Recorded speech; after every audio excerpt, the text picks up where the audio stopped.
number one, here it is, we must admit the emotion. I believe one of the reasons Moses' body needed to be hidden was because Israel had an emotional attachment to someone who had served them well in a previous season. They were in love with, though, someone who could take them no further. Did you hear me? They were in love with someone that was unequipped for their future. They were in love with someone whose attachment, or who was an asset for a season God had no intentions of them revisiting. Moses represents a romanticized view of our past.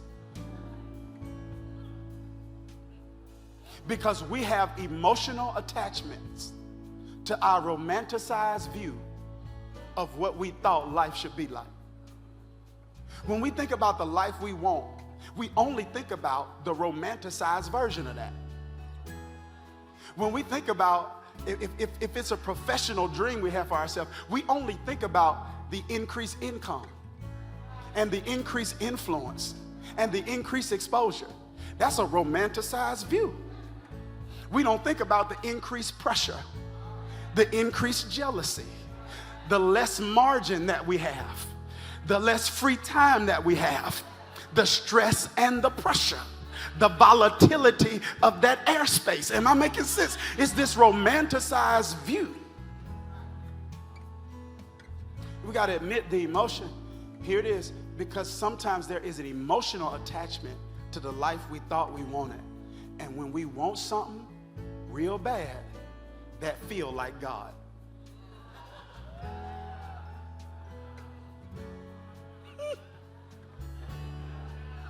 It's got to be God because I want it so bad, right? This person got to be for me, right, Pastor? I know they're not a Christian. Oh, yeah, but I mean, it's bad people in church already, though, right, Pastor? I know I'm already unequally yoked, but you know, I mean, it's bad people everywhere. I know they not a Christian. I know they don't really value me because they text me too strategically. I know this job is for me.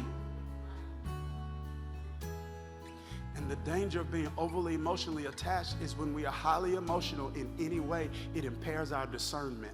We don't think soberly. Like when we get super upset, we will do things that we would not do if we were emotionally sober, right? If we get super sad, we will do things that we would not normally do if we're emotionally sober. If we get super low and we're feeling very low about ourselves and our esteem is bottomed out, we'll be open to things we would not normally be open to if we were emotionally sober. And one of the things that the enemy wants to do to destroy and disrupt our life is to get us to make important decisions when we are emotionally intoxicated, and sometimes we are attached to something emotionally and we won't leave it because we think it's God.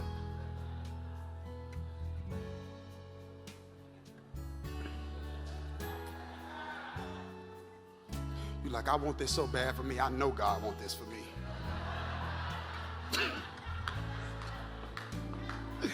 God told me he wants this for me. I think, maybe, probably. I don't know, maybe just a little bit, but I just believe he do. You got to admit the emotion. What does that do? That increases your discernment. And it allows you to ask a critical question. Is this you or is this me? God, is this you or is this me? You got to admit it. You know, God is calling me. No, let's just take God out for a minute. We're going to bring him back. Let's just take him out for a minute so we can be honest. You want that, don't you? Okay, I lost all my realness right there. I said, let's take God out for a minute. There's something he's like, no, I want this. Right? Yeah, I want it. You got to admit that emotion. Because if not, we will be entrapped by what we don't expose. There are so many things driving our decisions that we don't know. striving. All right, y'all ready for me to quit? So here it is, number two. If number one was like that, number two, it's about to be rough. Number two is acknowledge the entitlement.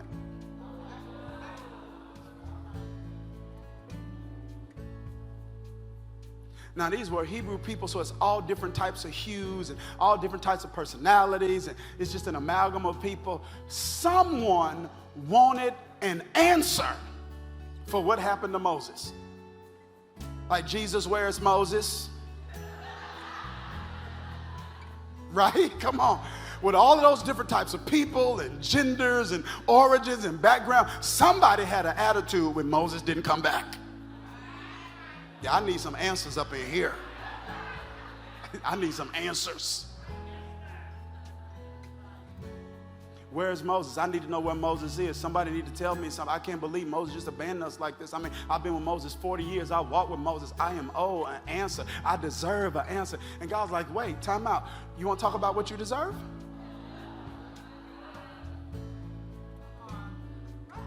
And sometimes it's hard for us to move on from the life we thought we wanted because we feel entitled to it.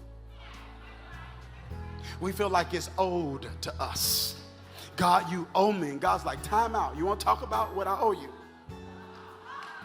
Let's talk about the stuff only me and you know. Let's talk about the stuff only me and you know. You deserve what? Never mind, Jesus, you know. All have sinned and fallen short of the glory of God, Jesus, you know.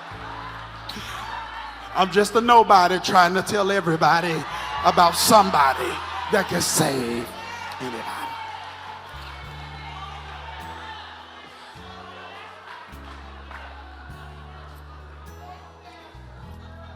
God's like Israel, the only reason you had access to Moses is I gave him to you. And I gave him to you as a gift. In a season you did not deserve him.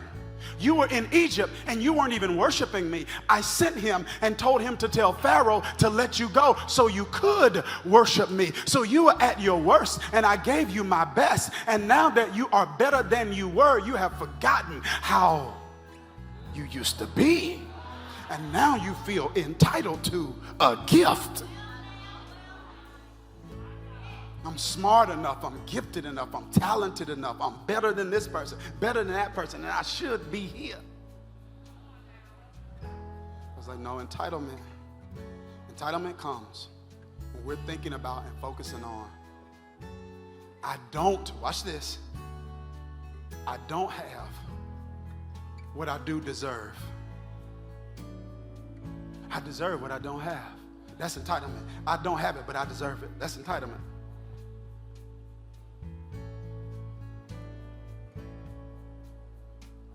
Appreciation says, I don't deserve what I do have.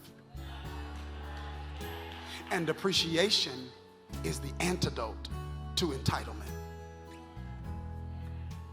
Gratitude breaks the back of entitlement. And so you can only move on from the life you thought you wanted when you realize you're not entitled to it. I don't deserve it. Number three, everybody all right? We breathing. Is this good, right? Okay, so remember now, if we're going to be a church that's about transformation and not just about inspiration, it means that we have to say things that comfort us but also challenge us. And it means that we have to be a church that's more concerned about how we think than how we shout. Right? Because you can dance your way into a sweat, but you cannot dance your way into the next level. Okay, number three, we must, y'all ready for this? Refuse to revisit what you can't revise. Here it is. For some of us, today's a worship service. For others of us, today's a funeral service. It's where we're going to bury something once and for all and refuse to keep digging it back up. Some reminiscing is counterproductive. Once you have extracted all the lessons you can from your past, there is no reason to keep bringing your past up. and keep torturing yourself with, if I had done this differently in 89, I would be here. And if I hadn't did this in 99, I would be there. And if I hadn't done this in 2009, I would be somewhere else.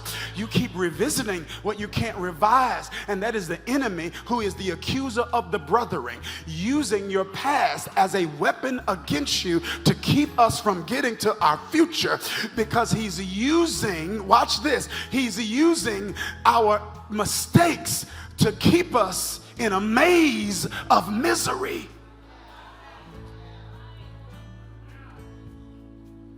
At some point, we have to accept, I can't do anything about that. And once you've learned all the lessons from it, you got to put that body in the ground and say, earth to earth, ashes to ashes, dust to dust. I will not keep torturing myself with this. I will not allow others to torture me with this. If they have not gotten over this, I can pray for them, but I can't wait for them to get over me in order for me to get over me. I've got to get to a point where I move forward. And in Luke 17, Jesus makes a statement that I believe is applicable to all of us in this room. And Jesus says these words. I love it.